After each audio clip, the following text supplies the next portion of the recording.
ಆಚಿ chilli powder ಸಖತ್ ಖಾರ ಬಣ್ಣ ಮತ್ತು ರುಚಿ ಆಚಿ ಚಿಲ್ಲಿ ಪೌಡರ್. ಎಷ್ಟು ಜನ ನಾವು ಎಷ್ಟು ಹೇಳಬೇಕು, ಎಷ್ಟೋ ನಮ್ಮ ಪೊಲೀಸರು ಅವೇರ್ನೆಸ್ ಮೂಡಿಸ್ತಾನೆ ಇರ್ತಾರೆ.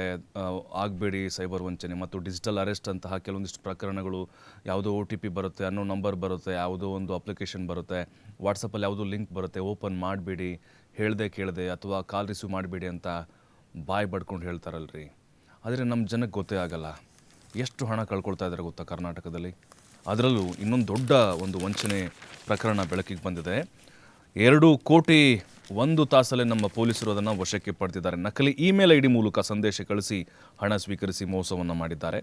ಇಲ್ಲಿ ಏನಾಗಿದೆ ಅಂತ ಹೇಳಿದ್ರೆ, MG ರಸ್ತೆಯಲ್ಲಿ ಒಂದು ಗ್ರೂಪ್ ಫಾರ್ಮಾ ಕಂಪನಿ ಇದೆ. ಇದೇನಾಗಿದೆ, ಹೈದರಾಬಾದ್ ಮೂಲದ ರೆಡ್ಡೀಸ್ ಲ್ಯಾಬ್ರೋಟರೀಸ್ ಔಷಧಿ ವಿತರಣಾ ಕಂಪನಿ ಜೊತೆ ಇವರು ಒಪ್ಪಂದ ಮಾಡ್ಕೊಂಡಿದ್ದಾರೆ.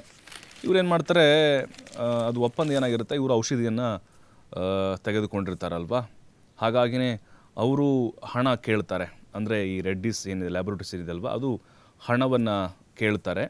ಜೊತೆಗೆ ಇವರೇನು ಮಾಡ್ತಾರೆ, ಒಂದು ID ಮೇಲ್ IDನು ವಿವೇಕ ಅಂಥೇಳಿ ಏನಿದೆ, ಆ ಮೇಲ್ IDಯಿಂದ ಕಂಪ್ಲೀಟಾಗಿ ಡೀಟೇಲನ್ನು ತೆಗೆದುಕೊಂಡು ಅದಕ್ಕೆ ಸುಮಾರು 2 ಕೋಟಿಯನ್ನು ಟ್ರಾನ್ಸಾಕ್ಷನ್ ಮಾಡ್ತಾರೆ. ಅದಾದಮೇಲೆ ಫೋನ್ ಮಾಡಿ ವಿಚಾರಿಸ್ತಾರೆ, ಸರ್ ಅಮೌಂಟ್ ಬಂತಾ ಅಂಥೇಳಿ. ಬಂದಿಲ್ಲ ರೀ ಅಮೌಂಟು ಅಂತ ಹೇಳಿದಾಗ ಈ ಒಂದು ಪ್ರಕರಣ ಬೆಳಕಿಗೆ ಬಂದಿದೆ. ನೋಡಿ, ನೈಜೀರಿಯಾದಲ್ಲಿ ಕೂತ್ಕೊಂಡು ಈ ರೀತಿಯಾದಂಥ ಸೈಬರ್ ವಂಚನೆಯನ್ನು ಮಾಡಿದ್ದಾರೆ. ಸೈಬರ್ ವಂಚಕರು ಯಾವತ್ತೂ ಕೂಡ ಇಲ್ಲಿರೋದಿಲ್ಲ, ಅವರು ಉತ್ತರ ಭಾರತೀಯ ಮೂಲದವರಾಗಿರ್ತಾರೆ. ಅಂದರೆ ಬಹಳಷ್ಟು ಉತ್ತರ ಭಾರತೀಯ ಮೂಲದವರೇ ಇಂತಹ ಕಳ್ಳಾಟಗಳನ್ನು ಮಾಡೋದು. ಅದರ ಜೊತೆಗೆ ಬೇರೆ ಬೇರೆ ದೇಶಗಳಿಗೆ ಕೂತ್ಕೊಂಡು ಆನ್ಲೈನಲ್ಲೇ ಎಲ್ಲವೂ ಕೂಡ ವಂಚನೆಗಳಾಗ್ತಾ ಇರುತ್ತೆ. ಇಲ್ಲಿ ಹ್ಯಾಕ್ ಮಾಡಿರ್ತಾರೆ, ಇಮೇಲ್ ID ಹ್ಯಾಕ್ ಮಾಡಿ ಈ ಫಾರ್ಮಾ ಕಂಪ್ನಿದು ಬೆಂಗಳೂರದು ಅವ್ರಿಗೆ ಮೇಲನ್ನು ಕಳಿಸಿ ದುಡ್ಡು ಹಾಕಿದ್ದೀವಿ ಅಥವಾ ದುಡ್ಡು ಕೊಡಿ ಅಂತ ಆ ಕಡೆಯಿಂದ ಅವರು ರಿಕ್ವೆಸ್ಟನ್ನು ಕಳಿಸಿ ಈ ಕಡೆಯಿಂದ ಫಾರ್ಮಾ ಕಂಪ್ನಿ ದುಡ್ಡು ಆಗುತ್ತೆ. ಅದಾದ ಮೇಲೆ 1 ಅವರ್ ನೋಡಿ, ಗೋಲ್ಡನ್ ಅವರ್ ಅಂತ ಹೇಳಿದ್ರೆ ಬಹಳ ಇಂಪಾರ್ಟೆಂಟ್ ಆಗುತ್ತೆ. ಅಂದರೆ ಆ ಬಂಗಾರದ ಸಮಯ ಏನಿದೆ ಅಲ್ವಾ, 1 ಅವರ್ ಟೈಮ್ ಇರುತ್ತೆ. ನಾವು ಏನೇ ಆಗಿರ್ಬೋದು ಆನ್ಲೈನಲ್ಲಿ, ಅಥವಾ ನಮಗೇನೋ ವಂಚನೆ ಆದರೆ ಅಥವಾ ಈ ಥರದ್ದು ನಾವೇನೋ ಮೋಸಕ್ಕೆ ಒಳಗಾದರೆ ಆ 1 ತಾಸಲ್ಲಿ ನೀವು ಸೈಬರ್ ಠಾಣೆಗೆ ಕಂಪ್ಲೇಂಟ್ ಕೊಡಬೇಕು. ನೀವು ಇವತ್ತಾಗಿರುತ್ತೆ, ನಾಳೆ ಹೋಗಿ ಸಾರ್ ನಾನು ದುಡ್ಡು ಕಳ್ಕೊಂಬಿಟ್ಟೆ ಅಂದರೆ ಭಾಳ ಕಷ್ಟ ಆಗ್ಬಿಡುತ್ತೆ ಪಾಪ ಅವ್ರಿಗೂ ಕೂಡ.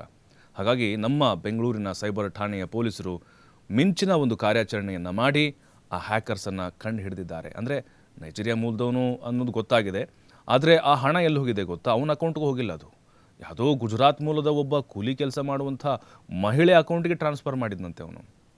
ಆಕೆಯನ್ನು ಕೂಡ ವಿಚಾರಿಸಿದಾಗ ನನಗೆ ಗೊತ್ತಿಲ್ಲ ಸರ್ ಅಂತ ಹೇಳಿದ್ದಾರೆ. ಹಾಗಾಗಿನೇ ಈ ಗೋಲ್ಡನ್ ಅವರ್ ಅನ್ನೋದು ಬಹಳ ಇಂಪಾರ್ಟೆಂಟ್ ಆಗುತ್ತೆ.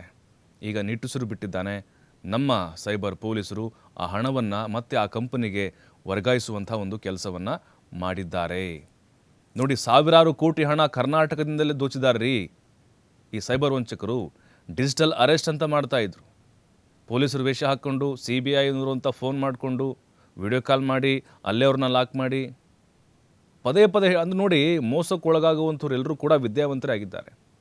ನೋಡಿ, ಯಾರಿಗಾದರೂ ಒಬ್ಬ ರೈತನಿಗೆ ಈ ರೀತಿ ಸೈಬರ್ ವಂಚನೆ ಆಗಿದಂಥ ಉದಾಹರಣೆ ಇದೆಯಾ? ಕೂಲಿ ಕೆಲಸ ಮಾಡೋರಿಗೆ, ವ್ಯಾಪಾರಿಗಳಿಗೆ ಆಗಿದೆಯಾ? ತರಕಾರಿ ಮಾರೋರಿಗೆ ಆಗಿದೆಯಾ? ಖಂಡಿತ ಆಗಿಲ್ಲ. ಎಲ್ಲರೂ ಓದಂಥವ್ರೆ, ದೊಡ್ಡ ದೊಡ್ಡ ಕೋರ್ಸ್ಗಳನ್ನ ಓದಂಥವ್ರು, ದೊಡ್ಡ ದೊಡ್ಡ ಉದ್ಯಮಿಗಳಿಗೆ ಈ ರೀತಿಯಾದಂಥ ಅನುಭವ ಆಗಿದೆ. ನಿಜಕ್ಕೂ ದುರಂತ ಇದು.